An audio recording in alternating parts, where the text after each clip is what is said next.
čas broj 3, vježbe broj 1, idemo plank sa koljena sa odvajanjem koljena. Znači, stop položaj tu, idemo, zategnuta zadnjica.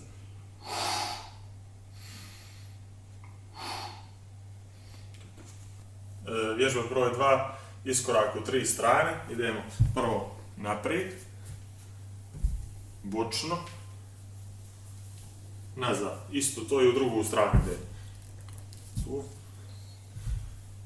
to, i nazad, i ovo je jedan krug.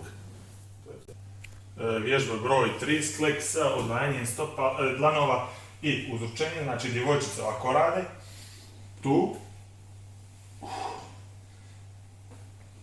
a dječaci ovako.